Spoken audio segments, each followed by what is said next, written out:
Sometimes it's not so good to be a hero. When I was a kid, I remember my mother, I would constantly ask her to help me with this, with that, and she would say, "You could do it yourself. You need to learn to rely on yourself." And I must say, at the time, it was probably a little annoying. Sorry, Mom. However, I came across wisdom over the years. And as you'll hear in this story, it's been immensely valuable. And we'll talk about why. So this Stephen Karpman model, the drama triangle, profound. Most people see it, and immediately it starts to click. They say, yep, this happened here, this happened there. In fact, just yesterday, we were here doing sound check. And one guy in the back, who I promised to keep anonymous, said to me, "Wow, that looks like where I work." And some of you may be thinking, "Wow, this looks like where I live." I hope not, but maybe. A couple of definitions. The victim says, "Woe is me. Why is this happening to me? It's someone else's fault that this is happening to me." And they blame the villain. The villain could be a person, or the traffic, or the weather, or the economy. It's whomever they're blaming, so they take no responsibility. And then they go seeking solace in a hero. The hero says, "I can fix it.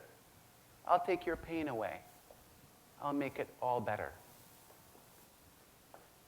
So show of hands, how many of you play victim? Just kidding.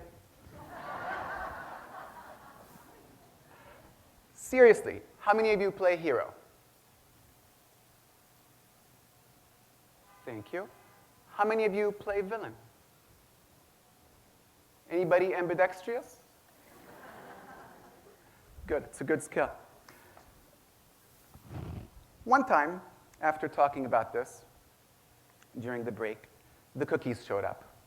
I grabbed a hot, gooey, lovely chocolate chip cookie and started chomping on it and really enjoying it. But what I said to my neighbor, "Damn it, 80 times a year, I'm in these hotel rooms eating these unhealthy snacks. Can't they have something better for us?" You see this coming? And she says, "Mo, are you playing victim?" Ouch, that hurt. Now, I owe her a big thank you. As a result of her question, my cookie consumption has gone down 62.5%. I measured it. Because not a single cookie enters my mouth anymore that's someone else's fault. I still eat them. I love them. Never is it somebody else's fault. Here's the sad thing.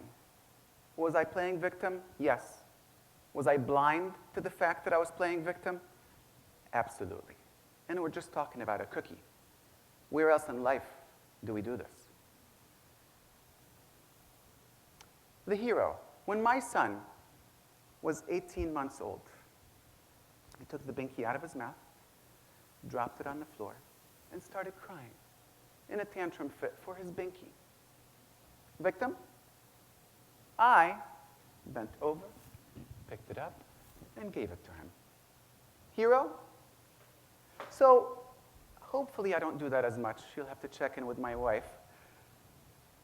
The part I can't get over is how I, as a 40-year-old man, was manipulated by an 18-month-old kid. Very tough. And much like my friend backstage said, this happens in the workplace. It's called triangulation. I complain to you about him.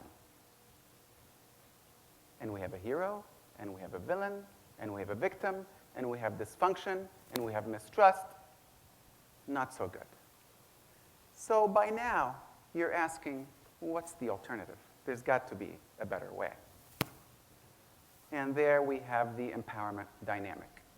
Instead of the hero, we have a coach. The hero gave you the answers. The hero said, I want to save the day because it strokes my ego. And here's the answer. Here's the solution. Whereas the coach says, what do you think the answer is? Instead of the villain, we have a challenger. The villain says, what's wrong with you? Enough already. I've had it. And the challenger says, I know you could do better. I've seen you do better. You're brilliant. But this is not your best work. And instead of the victim, we have a creator. Where the victim was focused on the problem, the creator is focused on the solution. A couple of stories here that really warm my heart. One time, this guy raises his hands and says, I just got it. And I said, what'd you get? He said, well, my parents raised 4 kids, every one of us a success. What are the odds? Since my daughters were born, 15-year-old daughters, 2 of them, twins, I've been banging my head against the wall, wondering, what did my parents do right? I got it. He said, my mom and dad never played hero. Never played villain. My mom was always the coach. My dad was always the challenger. P.S. They raised a bunch of creators. So the second story, after talking about this, a few months later, I ran into a guy who said to me, I owe you a thank you. And I said, for what? He said, my father and I were stuck in the drama triangle for 10 years. I changed my tune. Our relationship is beginning to change. Which brings me to the new definition of hero. I think the hero is the coach. I think the hero is the challenger. I think the hero is the creator. I think the hero is the hero of my own journey, not being the hero of someone else's. And at this point, I need to thank somebody that I talked about at the beginning of this story. Mom, will you please stand up?